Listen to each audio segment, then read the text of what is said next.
Hello friends, कैसे हैं आप लोग। मेरे चैनल रूही एडुकेटर पे आप लोगों का बहुत वेलकम है फ्रेंड्स। और मैं हूँ रूही। और फ्रेंड, आपको पता है कि ये जो मेरा चैनल है ये स्पेशली मैंने आप लोगों के लिए बनाया हुआ है। और इस पर मैं टीजीटी पीजीटी के सभी एग्ज़ाम्स जैसे कि केवीएस है, एनवीएस है और जो यूपी का टीजीटी पीजीटी बायोलॉजी है उनके लिए मैं लेक्चर यहाँ पे अपलोड करती हूँ। और अभी जब से DSSB का नोटिफिकेशन आया है तो मैंने टीजीटी नेचुरल साइंस के लिए भी प्रिपरेशन करवानी स्टार्ट कर दी है। और DSSB 2018 के नेचुरल साइंस के जो 2018 का क्वेश्चन पेपर था वो मैंने पूरा अपलोड कर दिया है फ्रेंड। तो आप मेरे यूट्यूब चैनल रूही एडुकेटर पे जा कर के देख सकते हैं, चैनल को सब्सक्राइब कर सकते हैं और फेसबुक ग्रुप भी ज्वाइन कर सकते हैं। बहुत से लोग डेली नए नए लोग जुड़ रहे हैं। थैंक यू सो मच आप लोगों को मेरे चैनल से कनेक्ट होने के लिए। और आप लोगों को फ्रेंड जो भी स्टडी मटेरियल मिल रहा है बिल्कुल जेन्युइन और अच्छा स्टैंडर्ड स्टडी मटेरियल यहाँ पे मिल रहा है। तो अगर आप यहाँ पे जुड़े हुए हैं तो उसके लिए आपको बहुत बहुत शुक्रिया। और आज जो मैं लेकर के आई हूँ ये बायोलॉजी के लिए है। और कल जो हमने एक बायोलॉजी का क्वेश्चन जो पेपर था जो मैं पढ़ा रही हूँ वैस्कुलर टिश्यू, उसको अपलोड किया हुआ था। एनिमल टिश्यू हम लोग पढ़ रहे हैं यहाँ पे, जिसमें 18 क्वेश्चन हो चुके थे और आज 19 क्वेश्चन से स्टार्ट कर रही हूँ मैं। तो आप लोग देखते रहिए और लर्न करते रहिए। तो देखिए, पहला जो क्वेश्चन है 19, platelets release during blood clotting is option a thrombin, b prothrombin, c thrombokinase और डी है फाइब्रिनोजन। तो यहाँ पे हमारे पास जो फ्रेंड ऑप्शन करेक्ट हो जाता है वो हो जाता है थ्रोम्बोकाइनेज। कि जब ब्लड क्लॉटिंग के होती है तो उसमें जो प्लेटलेट्स रिलीज होती हैं वो थ्रोम्बोकाइनेज होती हैं। नेक्स्ट क्वेश्चन की तरफ बढ़ते हैं friend. Next, with the help of the given variable, identify the correct sequence that leads to the formation of। तो देखिए, ऑप्शन ए है यहाँ पे blood clot, B injury, C factor 2, D factor 3, E factor 4, F fibrinogen and G है thrombin. तो friend, यहाँ पे मैं आपको सीधे करेक्ट आंसर की तरफ ले चलती हूँ। और जो यहाँ पे करेक्ट आंसर है वो है हमारे पास बी। तो बी में देखिए क्या है, सबसे पहले क्या होगा, इंजरी होगी। यहाँ पे देखिए सबसे पहले बी में इंजरी हो रही है। उसके बाद फिर जब इंजरी होगी, जैसे कि हमें कभी कहीं पे चोट लग गई तो इंजरी उसको कहते हैं, चोट लग जाना, या फिर हमारा जो टिश्यू होता है डैमेज हो जाता है इंजरी से। तो उसके बाद फिर जो सी होगा यानी फैक्टर 2 रिलीज़ होगा। फिर सी के बाद यहाँ पे जो जी है यानी फिर थ्रोम्बिन आएगा। फिर थ्रोम्बिन के बाद फाइब्रिनोजन होंगे। फिर उसके बाद जो हमारा ए है यानी कि ब्लड का क्लॉट बन जाएगा। तो ये जो हमारे पास सीक्वेंस है ये बिल्कुल करेक्ट है। नेक्स्ट क्वेश्चन की तरफ 21, in the clotting mechanism pathway thrombin activates factors। अब कह रहे हैं जो ब्लड क्लॉटिंग की मैकेनिज्म होती है उसमें जो थ्रोम्बिन होता है वो कौन से फैक्टर को एक्टिवेट करता है। देखिए फ्रेंड्स, कितना अच्छा क्वेश्चन है। जितने भी एग्ज़ाम्स फ्रेंड आपके पीजीटी के और टीजीटी में यूपी में भी पूछा जाता है। और जो सेंट्रल गवर्नमेंट के एग्ज़ाम्स होते हैं उसमें तो जो पीजीटी केवीएस का जो पीजीटी है, नवोदय विद्यालय का जो पीजीटी है, बहुत अच्छे बायोलॉजी के क्वेश्चन पूछे जाते हैं फ्रेंड उसमें। और आपके यूपी के भी टीजीटी पीजीटी के क्वेश्चन जितने भी हैं, प्लस आपका जो DSSB का नेचुरल साइंस में जो आपका साइंस का बायोलॉजी है उसमें भी कुछ अच्छे सिंपल क्वेश्चन पूछे जाते हैं बायोलॉजी से रिलेटेड। तो प्लीज़ आप देखिएगा। तो चलिए, अब यहाँ पे हमारे सामने जो ऑप्शन है वो है यहाँ पे 11, जो आपका रोमन न्यूमरल्स में लिखा हुआ है 11, फिर फैक्टर 8 है, फैक्टर 5 है। बी ऑप्शन में है factor 11, factor 9, factor 10 and C option है factor 8, 10, 5 and D is 9, 8 and 10। तो यहाँ पे देखिए फ्रेंड, हमारे पास जो ऑप्शन करेक्ट हो रहा है वो हो रहा है 8। इट मीन्स कि 11, 8 एंड 5। तो थ्रोम्बिन ये तीनों फैक्टर को एक्टिवेट करता है। चलिए, नेक्स्ट क्वेश्चन है, नोट द फॉलोइंग। यहाँ पे देखिए, monocyte, B trophocyte, C lymphocyte, D माइसिटोसाइट्स, E leukocytes, F oinocytes, G urate cells। Which of the above are fat cells in Periplaneta। अब यहाँ पे देखिए फ्रेंड, पेरीप्लेनेटा अमेरिकाना आपको पता है कि ये कॉकरोच का नेम है। तो यहाँ पे जो हमारे पास करेक्ट ऑप्शन हो जाएगा वो क्या हो जाएगा, करेक्ट ऑप्शन जो है वो 22 का वो बी हो जाएगा। बी और ये है हमारे पास B, it means trophocytes, and D it means mycetocytes, and F oenocytes and G urate cells. तो देखिए फ्रेंड, ये जो क्वेश्चन है ये आपका जो पीजीटी का बायोलॉजी और टीजीटी का यूपी का जो बायोलॉजी होता है उसमें जो कॉकरोच है सिलेबस में, उसके लिए ये आप उसको कंसीडर कर सकते हैं। चलिए नेक्स्ट हमारे पास है क्वेश्चन 27। देखिए, which pathway is correct for blood clotting. It means आपको ब्लड क्लॉटिंग की मैकेनिज्म अगर पता होगी तो आप पाथवे भी बता देंगे। फ्रेंड्स यहाँ पे ये पिक्चर थोड़ा सा क्लियर नहीं है, I am very sorry for that, लेकिन जो मैं बोल रही हूँ प्लीज़ आप उसको समझ जाइएगा और ध्यान से सुन लीजिएगा। तो 27 जो है हमारे पास, मैं सीधे ऑप्शन ही बता देती हूँ यहाँ पे, इसका मैं डी एक्सप्लेन कर दूँगी। देखिए यहाँ पे डी ऑप्शन ये बिल्कुल करेक्ट हो रहा है, ये क्लियर भी है। तो डी यहाँ पे देख लेते हैं कि क्या है इसको। हाँ ओके, देखिए ये कह रहे हैं प्रोथ्रोम्बिन सबसे पहले है, फिर थ्रोम्बोप्लास्टिन या थ्रोम्बोकाइनेज। ये कहाँ से रिलीज़ होगा? ये जो चोट लगी होगी, जो इंजर्ड प्लेटलेट्स या इंजर्ड टिश्यू होंगे वहाँ से आएगा। फिर कैल्शियम ऑयन बहुत इंपॉर्टेंट फैक्टर है फ्रेंड, इस पे क्वेश्चन पूछा जाता है इस ऑयन के ऊपर। देन प्रोथ्रोम्बिन को कैल्शियम ऑयन एक्टिवेट कर देगा थ्रोम्बिन में, फिर थ्रोम्बिन क्या करेगा, जो फाइब्रिनोजन है उसको फाइब्रिन में बदल देगा फ्रेंड। फिर जो फाइब्रिन है यहाँ पे, ये फाइब्रिन और उसके साथ ही प्लस डेड और डैमेज जो एलिमेंट्स होंगे, ये सारी चीज़ें मिल करके यहाँ पे ब्लड का थक्का या ब्लड का क्लॉट बना लेंगे। तो ये बिल्कुल हमारे पास करेक्ट ऑप्शन हो गया है। चलिए नेक्स्ट की तरफ बढ़ जाते हैं। ये 23 है यहाँ पे है blood clotting can be prevented in a test tube by adding a little. ये भी बहुत अच्छा क्वेश्चन है फ्रेंड, एग्जाम में आता है कि ब्लड क्लॉटिंग को अगर हम किसी भी टेस्ट ट्यूब में ब्लड का एक क्लॉट ले लें तो उस क्लॉटिंग को कैसे प्रिवेंट कर सकते हैं। आपको पता है फ्रेंड, हमने लास्ट लेक्चर में ये बात की थी, जो हिपैरिन होता है वो नेचुरल एंटीकोगुलेंट होता है, कि इट मीन्स कि जो हमारा खून का थक्का जो होता है उसको नहीं जमने देता है। हमारी ब्लड वेसल्स में जो ब्लड बहता रहता है उसके बहते रहने के लिए, उसके फ्लो के लिए हिपैरिन बहुत इंपॉर्टेंट है। हिपैरिन एंटीकोगुलेंट है, मतलब ये कोगुलेट नहीं होने देता है, जमने नहीं देता है ब्लड को। चलिए अब यहाँ पे कह रहे हैं कि अगर टेस्ट ट्यूब में हम ब्लड रख रहे हैं और उसको हम चाहते हैं कि वो ना, उसका थक्का ना बने, तो क्या डाल देंगे उसमें? ऑप्शन ए है सोडियम ऑक्जिलेट, बी है sodium chloride, c sodium hydroxide and D है अमोनियम क्लोराइड। तो देखिए फ्रेंड, इसका जो करेक्ट ऑप्शन है वो हमारे पास सोडियम ऑक्जिलेट हो जाएगा। अच्छा क्वेश्चन है फ्रेंड, इंपॉर्टेंट है, एग्जाम में पूछते हैं इस तरह के question. 24 phagocytosis was first of all seen by option A Huxley, B Haeckel, C Metchnikoff and D Strasburger। तो देखिए यहाँ पे जो 24 है 24 है इसका, तो आपको बस सीधे लर्न ही कर सकते हैं आप, इसका सी जो ऑप्शन है वो बिल्कुल करेक्ट हो जाएगा। 25 की तरफ आते हैं। 25 जो है, the pH of blood is maintained balancing the ratio of. अब देखिए बहुत अच्छा क्वेश्चन है फ्रेंड, कितना अच्छा क्वेश्चन है ये। Option a lactic acid and pyruvic acid, b sodium bicarbonate and carbonic acid H2CO3 जो है, फिर सी है कार्बन डाइऑक्साइड एंड वाटर, और डी है pyruvic acid and carbonic acid H2CO3 जिसको कह रहे हैं। अब यहाँ पे 25 का फ्रेंड जो बी ऑप्शन है वो बिल्कुल करेक्ट हो जाएगा। 25 का जो बी है वो है sodium bicarbonate and carbonic acid. ये जो हमारे ब्लड में जो पीएच होता है उसको मेंटेन करते हैं, ये दोनों मिलकर के उसे बैलेंस करते हैं फ्रेंड। चलिए नेक्स्ट क्या है हमारे पास, 26 है। 26 है person living at high altitude will have. अब देखिए जो भी लोग पहाड़ों पे रहते हैं, पहाड़ी एरिया जो होते हैं वो ऊंचाई पर होते हैं, हाई अल्टीट्यूड पर होते हैं, तो उनके बारे में बात की जा रही है। A increased alveolar capacity, B increased number of erythrocytes, C hemoglobin curve shifts towards right and D all of the above।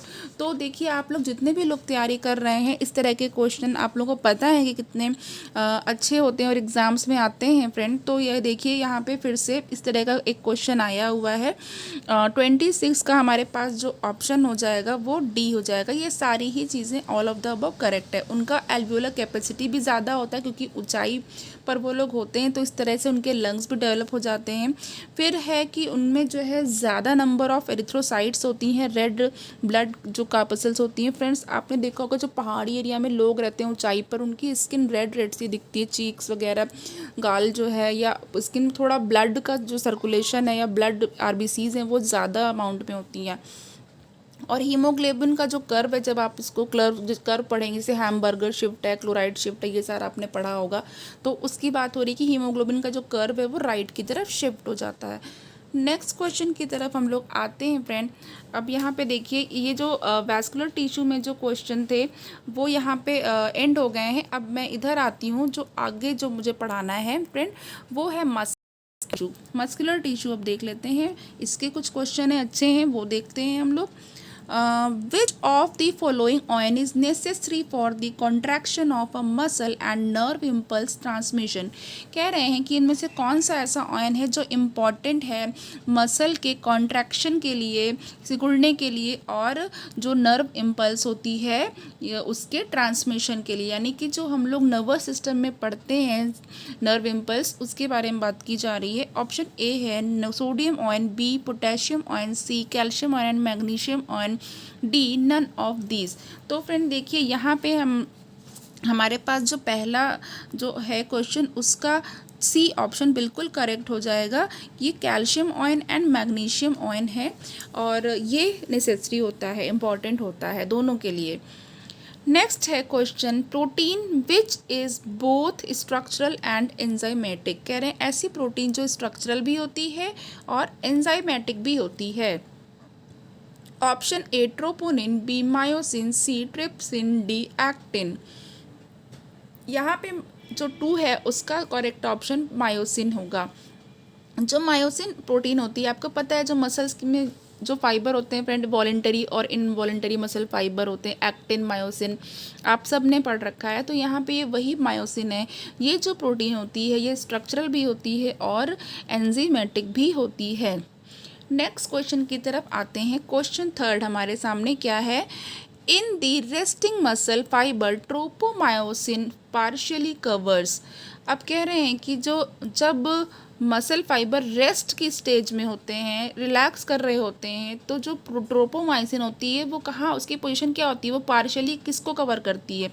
Option a calcium binding sites on troponin, b actin binding sites on myosin, c myosin binding sites on actin, and d calcium binding sites on actin.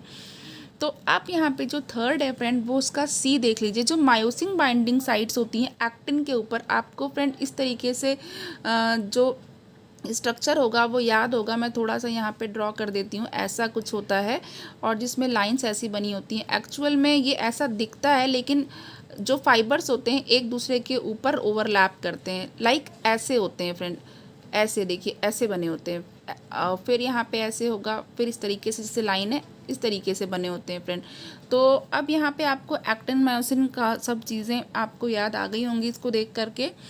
Next है हमारे पास 4th, sodium potassium pump is found in membranes of many cells like nerve cells।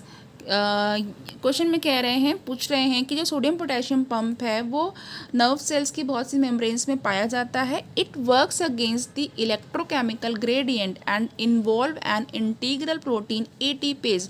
ये electrochemical gradient जो बनता है उसके against काम करता है और ये जो इंटीग्रल प्रोटीन एटीपेज होती है वो इसमें इन्वॉल्व होती है। For each molecule of ATP used. अब कह रहे हैं हर एक एटीपी के मॉलिक्यूल को यूज़ होने के लिए यहाँ पे क्या कंडीशन है। तो हमारे पास जो ऑप्शन है वो देख लेते हैं friend. A 3 ions of sodium ion are pumped out and 2 potassium ion are taken. Friend बहुत इंपॉर्टेंट क्वेश्चन है, ये क्वेश्चन कई बार एग्जाम में आ चुका है, ये पीजीटी में भी आ चुका है और ये नवोदय विद्यालय में के क्वेश्चन पेपर में भी आ चुका है। और यहाँ पे बी है 3 ions of sodium ion are taken in and 2 potassium ion are pumped out. Then C है 2 ions of sodium ion are thrown out and 3 potassium ion are absorb. D 3 ions of potassium ion are absorbed and 3 sodium ion are pumped out।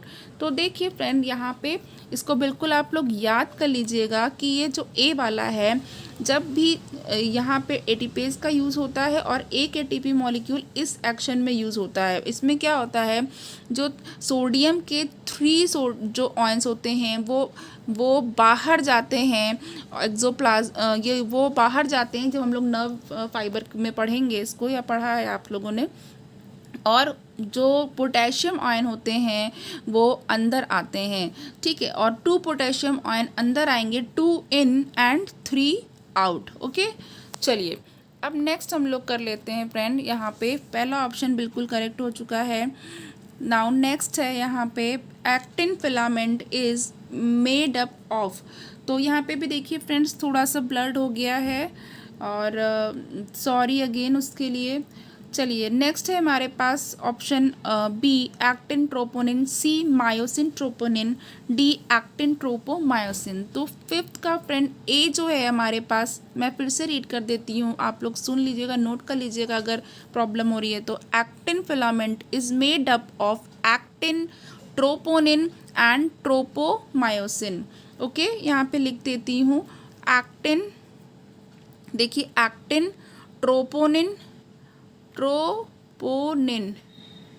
अच्छा question है, important है, और यहाँ पे मैं इसके बारे में लिख भी रही हूँ। और एक एक्टिन हो गया, एक ट्रोपोनिन हो गया, and third is tropomyosin. Okay, tropomyosin. तो ये आप एक एक्टिन फिलामेंट इसका बना होता है, 3 चीज़ें होती हैं इसमें। नाउ नेक्स्ट क्वेश्चन है हमारे पास फ्रेंड 6 वाला, which set clearly identify striated muscles. अब यहाँ पे देखिए वही स्ट्रेटेड मसल्स के बारे में पूछा गया है, और ये आपको पता है ये वॉलेंटरी होती हैं, अपनी इच्छा से इनको हम लोग जिस भी ये अंग में होती हैं, जैसे कि हमारे हाथ पैरों की मसल वॉलेंटरी मसल्स हैं, स्ट्रेटेड मसल्स हैं, इनको हम लोग मूवमेंट कर सकते हैं। तो अब यहाँ पे हम लोग ऑप्शन देख लेते हैं, इनके बारे में पूछा गया है, ये भी इंपॉर्टेंट क्वेश्चन है, इजी है। A cylindrical, syncytial and unbranched, B spindle, unbranched and uninucleated, C cylindrical, striped and uninucleated, D cylindrical, striped and branched। तो अब यहाँ पे देखिए 6 है, यहाँ पे ए ऑप्शन बिल्कुल करेक्ट हो गया है, सिलिंड्रिकल, सिंक्सिशियल एंड अनब्रांच्ड होते हैं।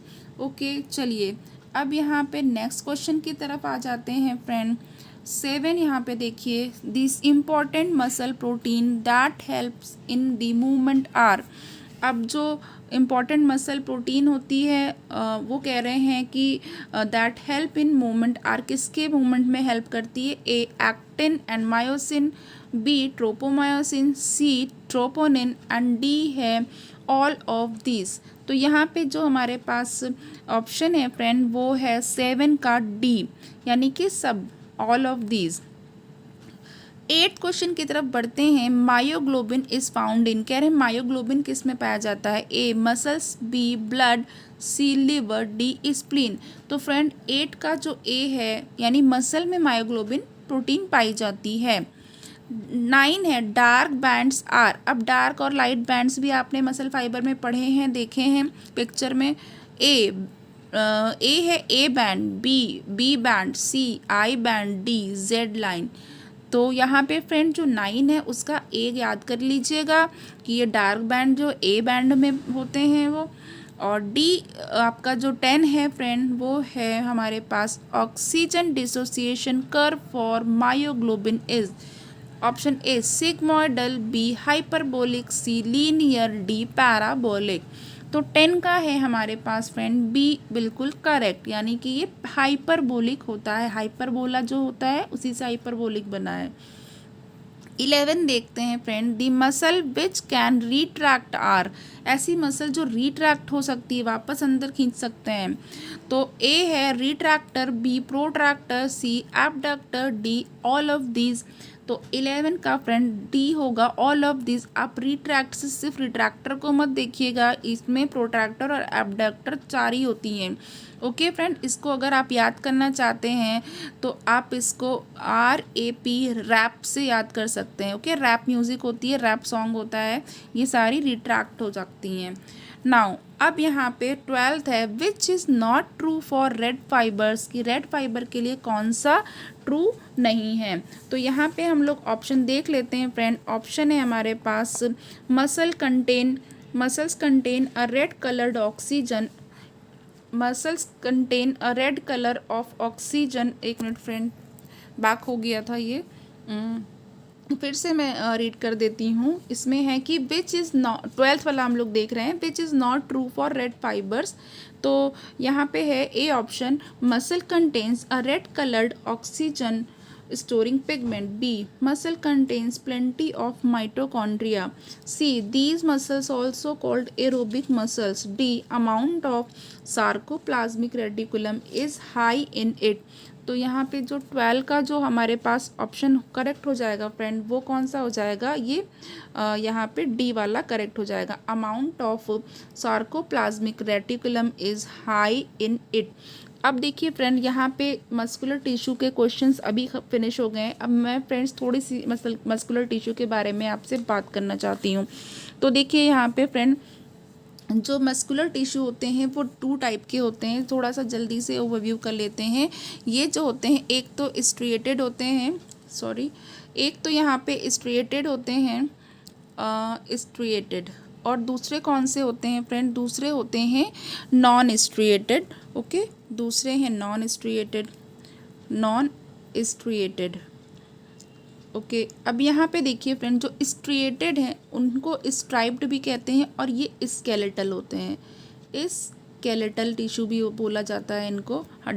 और उसके बाद जो ये आपके जो नॉन स्ट्रिएटेड होते हैं, यानी इस पर कोई लाइन नहीं बनी, कोई स्ट्रिएशंस नहीं है, इनको हम लोग स्मूथ भी से भी याद कर सकते हैं कि ये स्मूथ होते हैं। ओके, अब नेक्स्ट हम लोग देख लेते हैं। देखिए अब यहाँ पे जो स्केलेटल मसल या स्ट्रेटेड होते हैं वो कहाँ पर होते हैं, जैसे कि हमारे लिम्स हैं, हाथ पैर, बॉडी की जो वॉल होती है, टंग भी हम लोग मूवमेंट कर सकते हैं। ओके, और जो भी एक्शन एनिमल मतलब हम सब लोग, उसमें जो हमारे कंट्रोल में या विल में रहता है वो सब स्ट्रिप्ड मसल, स्ट्रेटेड मसल या स्केलेटल मसल टिश्यू है। और इसमें देखिए फ्रेंड, ये जो मसल फाइबर होते हैं, ये जो मसल फाइबर है, इनके ऊपर सबसे ऊपर जो मेम्ब्रेन होती है इन फाइबर की, उसको कहते हैं सार्कोलेमा। ओके, तो अगर कभी आपसे मेम्ब्रेन के बारे में पूछा जाए कि मसल फाइबर की मेम्ब्रेन का क्या नाम है, सिंपल क्वेश्चन है ये पता होना चाहिए, ये होती है सार्कोलेमा। ठीक है, अच्छा, अब यहाँ पे फ्रेंड देखिए एक टर्म आया था सिंसाइशियल। ओके, तो सिंसाइशियल यहाँ पे देख लीजिए वो क्या है। जो सिंसाइशियल होता है, जो स्ट्रेटेड मसल के बारे में क्वेश्चन था, उसमें ये टर्म था। इसका मतलब होता है मल्टी न्यूक्लिएटेड, बहुत सारे न्यूक्लियस। ओके, मल्टी न्यूक्लिएटेड है ये, तो यहाँ पे आपको ये याद रखना है कि ये मल्टी न्यूक्लिएटेड होते हैं, इसमें बहुत सारे न्यूक्लियस होते हैं। तो और जो साइटोप्लाज्म होता है मसल सेल का, इनको क्या बोलते हैं, सार्कोप्लाज्म। सब कुछ आपको सार्कोलेमा, सार्कोप्लाज्म, इस तरीके से SS वाले टर्म ज़्यादा मिलेंगे, तो इनको कहते हैं सार्कोप्लाज्म। ये एक बात आपको पता चल गई। ओके फ्रेंड, और बहुत ही टाइटली पैक्ड होते हैं। ओके, तो अब यहाँ पे देखिए, अब जो दूसरे टाइप की है, ओके, अच्छा, इसमें और भी स्ट्रक्चर्स होते हैं, जैसे कि आपके कुछ नेम हैं, जैसे आपका जो है H जोन एक होता है फ्रेंड। ओके, A बैंड तो मैं बता चुकी हूँ, आ चुका है, A बैंड के बारे में बात हो चुकी है। और यहाँ पे जो है एक लाइट, ये डार्क बैंड होता है। ओके, एक थोड़ा लाइट बैंड होगा, इसको क्या बोलते हैं, एक को H जोन भी बोला जाता है फ्रेंड। ओके, इसको H जोन बोला जाता है। और H जोन जो होता है मसल फाइबर का, उसके सेंटर में, H जोन के सेंटर में फ्रेंड M लाइन होती है। एम लाइन होती है। ओके, एक्स जोन के सेंटर में एम लाइन होती है। अच्छा, अब यहाँ पे जो अब एक आई ए बैंड होता है एक्टिन वाला और एक आई बैंड होता है। ओके, और जेड लाइन के बारे में पूछा जाता है फ्रेंड। जो जेड लाइन होती है वो आई बैंड के सेंटर में होती है। ठीक है, ओके, जेड लाइन जो होती है वो किसके सेंटर में होती है? आई बैंड के सेंटर में होती है। ओके, इसी की बात हो रही है, स्ट्रिएटेड मसल्स की ही अभी तक बात हो रही है। चलिए, अब यहाँ पे फ्रेंड थोड़ा सा हम लोग स्मूथ मसल के बारे में भी बात कर लेते हैं।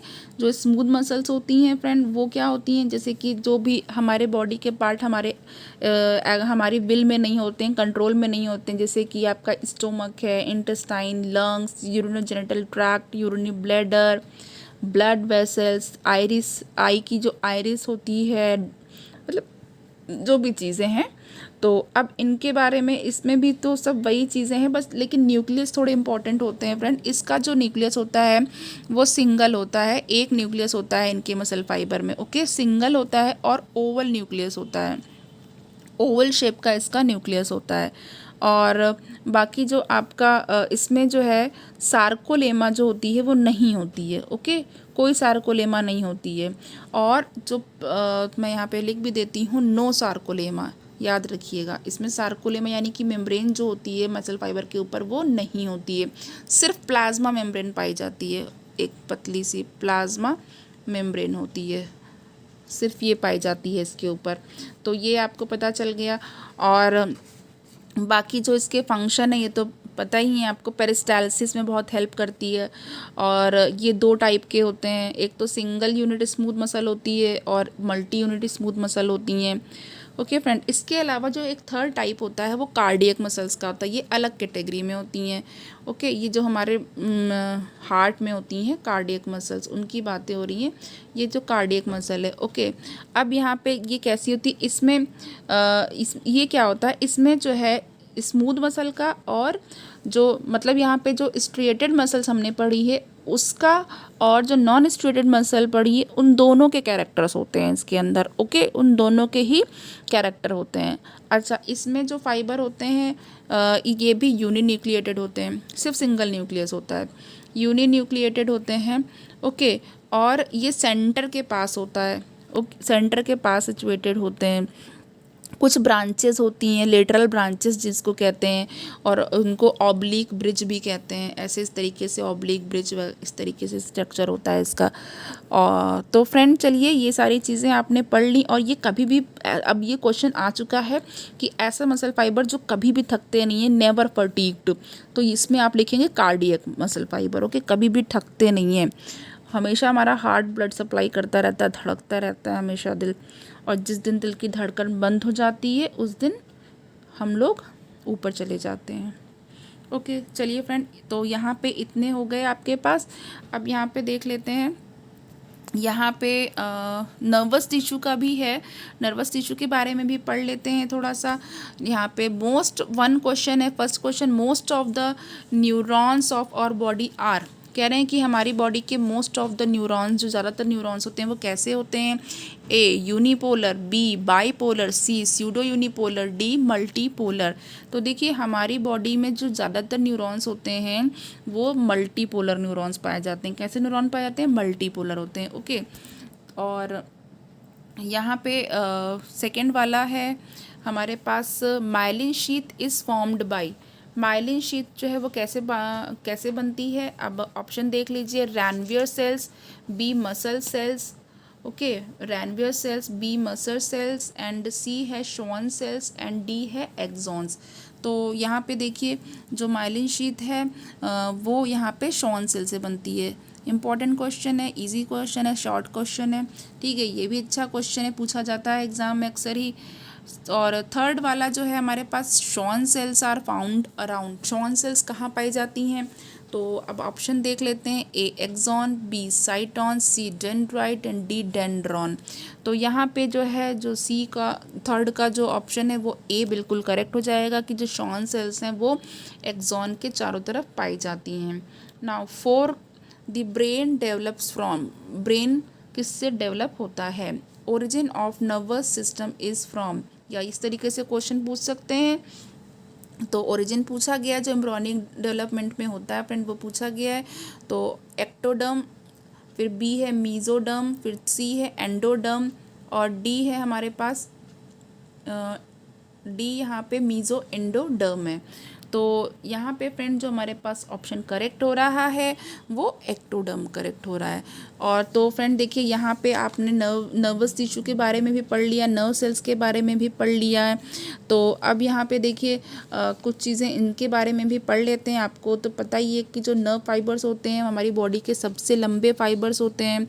ओके, अच्छा, इसमें जो है एक चीज़ मुझे ये बतानी थी फ्रेंड कि ये जो आपका जैसे कि आपके नॉन पोलर न्यूरॉन जो होते हैं उनके भी स्ट्रक्चर के बेसिस पे कुछ टाइप्स हैं।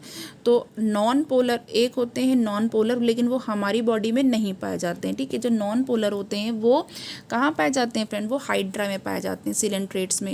इंपॉर्टेंट है, याद रखिएगा, इसमें नॉन पोलर होते हैं, न्यूरॉन होते हैं, बट वो पोलर नहीं होते हैं। उसके बाद नेक्स्ट मैं आपको बताऊं कि जो यूनिपोलर न्यूरॉन होता है फ्रेंड, उसमें सिर्फ एक एक्सॉन होता है। ओके, यूनिपोलर में सिर्फ वन एक्सॉन होता है। ओके, वन एक्सॉन है, और ये कहाँ पाया जाता है, ये एम्ब्रियोनिक स्टेज में पाया जाता है, एम्ब्रियो में। एम्ब्रियोनिक स्टेज तो आपको पता है, मैमल में भी एम्ब्रियोनिक स्टेज होती है, एम्ब्रियोनिक स्टेज में पाया जाता है ये। उसके बाद फ्रेंड जो नेक्स्ट है हमारे पास जैसे कि एक होता है pseudo unipolar. Okay, pseudo unipolar होता है, तो ये कहाँ पे पाए जाते हैं, ये जो है dorsal root ganglion of spinal nerve में पाए जाते हैं। देन उसके बाद जो बाईपोलर है, बाईपोलर देख लीजिए कहाँ पाया जाता है, बाईपोलर न्यूरॉन। ये जो है बाईपोलर न्यूरॉन फ्रेंड, ये इंपॉर्टेंट न्यूरॉन है, एग्जाम में ये पूछा जाता है क्वेश्चन, केवीएस के पीजीटी में क्वेश्चन आ चुका है ये, पीजीटी बायोलॉजी में। ये eye retina of eye, retina of eye में पाया जाता है, आई की रेटिना में पाया जाता है। और ऑल्फैक्टरी एपिथीलियम नेक्स्ट है आपका जो ऑल्फैक्टरी, ठीक है, ऑल्फैक्टरी एपिथीलियम इसमें भी पाए जाते हैं। तो अब यहाँ पे आपके पास ये पता चल गया। और जो मल्टीपोलर होते हैं वो सबसे ज़्यादा पाए जाते हैं बॉडी में, और वो सेरेब्रल कॉर्टेक्स में पाए जाते हैं। ओके, सेंट्रल नर्व सिस्टम में भी होते हैं। और फिर आपके पास है फ्रेंड जो है एक आपका जो स्ट्रक्चर है वो कुछ न्यूरोसेक्रेटरी सेल्स होती हैं जो क्या करती हैं, एंडोक्राइन ऑर्गन का काम करती हैं, कुछ हार्मोन सिक्रीट करती हैं। ओके, ये सारा हार्मोनल जब हम लोग पढ़ेंगे हार्मोन सिस्टम उसमें बता देंगे। तो आज के लिए फ्रेंड इतना ही है, और आपके लिए ये जो लेक्चर था ये आज एंड हो गया है फ्रेंड्स। और इसको प्लीज़ लाइक करिएगा, शेयर करिएगा, सबकी हेल्प करिएगा, अपने दोस्तों के साथ पढ़िएगा इसको। और फ्रेंड जो यूट्यूब पे जो मेरा चैनल है उसको प्लीज़ सब्सक्राइब कर लीजिएगा, ताकि जो भी वीडियो अपलोड हो तुरंत नोटिफिकेशन मिलता रहे। और डेली फ्रेंड टाइम निकाल के स्टडी करिएगा, अपना ख्याल रखिएगा। Thank you.